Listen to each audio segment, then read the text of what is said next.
বহু প্রতীক্ষিত সেই ডার্বি ম্যাচটা কিন্তু হয়ে গেল। আর এবারের ডার্বিটা জিতলো কারা? এবারের ডার্বিটা জিতলো কিন্তু ইস্ট বেঙ্গল, অর্থাৎ মশাল কিন্তু আবারও জ্বলে উঠল। তবে এবার সেটা কলকাতা যুবভারতীতে নয়, এবার কিন্তু ভুবনেশ্বরে। তো আজকের ম্যাচটার সিচুয়েশনটাই এমন ছিল যে ইস্টবেঙ্গলকে কিন্তু শুধুমাত্র একটা ড্র করতে হতো এবং মোহনবাগানের জন্য এই ম্যাচটা কিন্তু ছিল একটা মাস্ট উইন গেম। আর সেই ম্যাচে কিন্তু খেলতে নেমে প্রথম থেকে বেশ আক্রমণাত্মক ছিল মোহনবাগান এবং সেই আক্রমণের ঢেউয়ে কিন্তু রীতিমতো বেসামাল হয়ে পড়েছিল লাল হলুদ। আর কিছুক্ষণের মধ্যেই, অর্থাৎ খেলা শুরু হওয়ার কিছুক্ষণের মধ্যেই কিন্তু আরমান্দো সাদিকু একটা গোল করে ফেলেছিলেন, কিন্তু সেটা অফসাইড হয়। কিন্তু তার কিছুক্ষণের মধ্যে একটা কর্নার থেকে হেক্টর ইউসতে তিনি কিন্তু গোল করে মোহনবাগানকে এগিয়ে দিয়েছিলেন। কিন্তু তারপরেই কিন্তু তেড়ে ফুড়ে উঠেছিল ইস্ট বেঙ্গল এবং বেশ আক্রমণাত্মক লাগছিল প্রথম 20 মিনিটের পর থেকে। তাদের খেলা দেখে প্রত্যেকেই কিন্তু গোল করার জন্য যাচ্ছিলেন বা ভালো একটা অ্যাটাক বিল্ড আপ করতে চাইছিল ইস্ট বেঙ্গল, আর সেটা করতে গিয়েই কিন্তু তারাও গোলটা শোধ করে দেয়। ক্লেটন সিলভার দূরপাল্লার একটা দুর্দান্ত শট থেকে কিন্তু গোলটা পেয়ে যায় ইস্টবেঙ্গল, যার ফলে প্রথমার্ধর মধ্যেই কিন্তু স্কোর লাইন হয়ে যায় 1-1।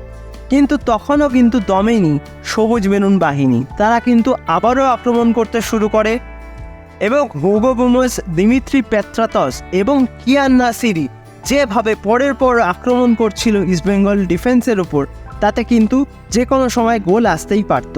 আর কিয়ান নাসিরি একদম শেষ মিনিটে, অর্থাৎ প্রথমার্ধের একদম ইনজুরি টাইমে যেভাবে ইনসাইড কাট করে ভেতরে ঢুকে যান, আর সেই মুহূর্তেই কিন্তু হিজাজি মাহেরের হাতে লেগে একটা পেনাল্টি পায় মোহনবাগান।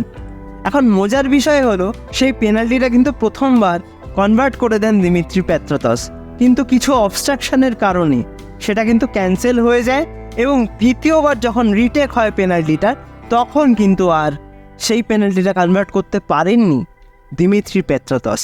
আমার মনে হয় ওইটাই ছিল আজকের ম্যাচের টার্নিং পয়েন্ট।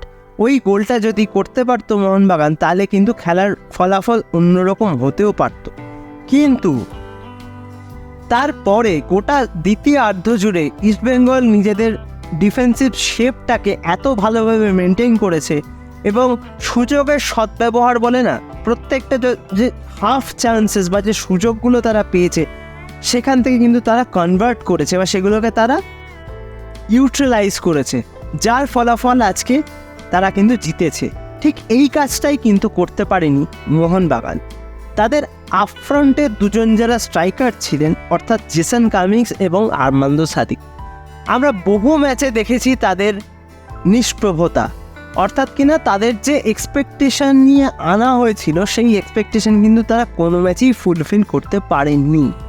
এই যে লাস্ট অব দি ফিনিশিংয়ের অভাব, এটাই কিন্তু বারে বারে ভোগাচ্ছে মোহনবাগানকে।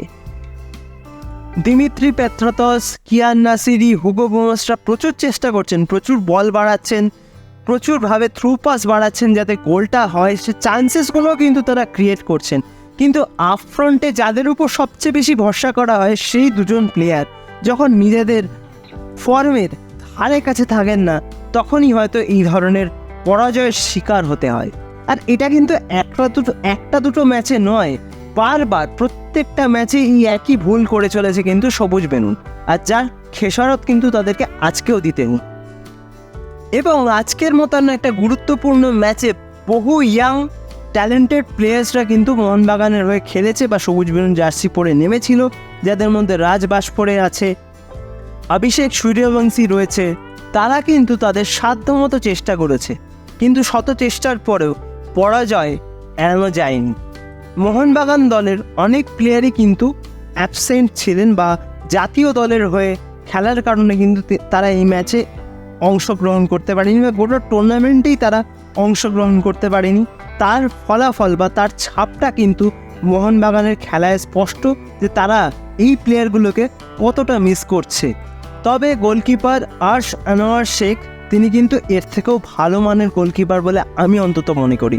তার লাস্ট বা প্রিভিয়াস ইয়ারের বেশ কয়েকটা ম্যাচে কিন্তু তিনি খুব ভালো গোলকিপিং করেছিলেন, কিন্তু আজকের ম্যাচে কিন্তু একদমই তাকে নিজের শেপে মনে হয়নি দেখে।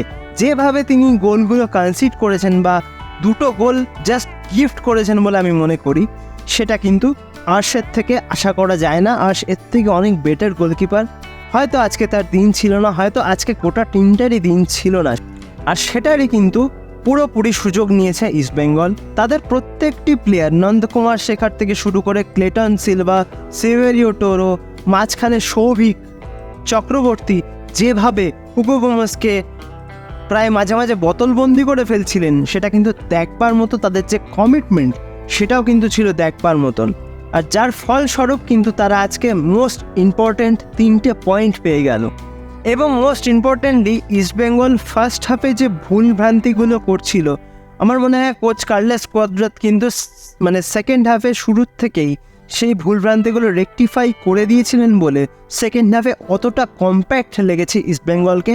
এবং প্রত্যেকটা প্লেয়ার কিন্তু বেশ হাই প্রেস করছিল মোহনবাগান ডিফেন্স লাইনের উপরে, আর সেখান থেকেই কিন্তু যাবতীয় ভুলভ্রান্তির সূচনা হয় সবুজ বেলুনের জন্য, আর সেখান থেকেই কিন্তু গোলগুলো তারা কনসিড করে। তো আমার মনে হয় কোচ অ্যান্তোনিও লোপেজ হাবাস আজকের ম্যাচটা দেখেছেন এবং তিনি নিশ্চয়ই ভুলভ্রান্তিগুলো রেকটিফাই করবেন এবং আইএসএলের দ্বিতীয় লেগে হয়তো নতুনভাবে মোহনবাগান সুপার জায়ান্টসকে আমরা ফিরতে দেখব। তবে আমার একটা জিনিসই মনে হয়, এবার কিন্তু আর্মান্দো সাদিকু এবং জেসন কামিন্সকে নিয়ে সত্যি ভাবার সময় এসে গেছে। তারা কিন্তু প্রচুর সুযোগ পেয়েছে, তারা প্রচুর চান্সেস পেয়েছে নিজেদের প্রুভ করার, কিন্তু তারা কিন্তু কখনোই সেটা করতে পারেনি। তো এই ধরনের হাই ভোল্টেজ ম্যাচে যদি এইভাবে দুজন বিদেশি নিজেদেরকে নিষ্ক্রিয় করে রাখেন, নিজেদের কোনো এফোর্ট না দিতে পারেন, তাহলে কিন্তু তাদেরকে নিয়ে এবার সত্যি ভাবনা চিন্তা করবে কোচ অ্যান্তোনিও লোপেজ হাবাস বলে আমি অন্তত মনে করি। তো দেখা যাক, সমস্ত প্লেয়াররা ফিরে এলে, যারা যারা ইন্টারন্যাশনাল ডিউটিতে রয়েছেন সমস্ত প্লেয়াররা ফিরে এলে বা নতুন কোনো প্লেয়ার যদি ট্রান্সফার উইন্ডোতে আসে, সেই সমস্ত আপডেটও কিন্তু তোমরা এই চ্যানেলে পেয়ে যাবে। তো চ্যানেলটাতে প্লিজ চোখ রেখো। তো এই প্লেয়ারগুলো চলে এলে এই টিমটা কোন জায়গায় দাঁড়ায় বা কিভাবে নিজেদেরকে আবার রিবিল্ড করে, সেটাই কিন্তু এখন সবচেয়ে বড় প্রশ্ন। তো আজকের ম্যাচটা যারা যারা তোমরা দেখেছো, তোমাদের কেমন লেগেছে প্লিজ কমেন্ট করে জানিও। আর হ্যাঁ, ভিডিওটা ভালো লাগলে লাইক, কমেন্ট, শেয়ার এবং সাবস্ক্রাইব অবশ্যই করে দিও। আর অবশ্যই করে কিন্তু চ্যানেলটার পাশে থেকো আর সাবস্ক্রাইব করে কিন্তু বেল অপশানটা প্রেস করে দিও, যাতে সমস্ত রকম নতুন ভিডিও নোটিফিকেশান তোমরা সবার আগে পেয়ে যাও যখনই আমি কোনো নতুন ভিডিও পোস্ট করব। তো আজকের মতো তাহলে ভিডিওটা এখানেই শেষ করছি। দেখা হবে আবারও পরবর্তী ভিডিওতে নতুন কোনো দিন, নতুন কোনো সময়। তোমরা ভালো থেকো, সুস্থ থেকো।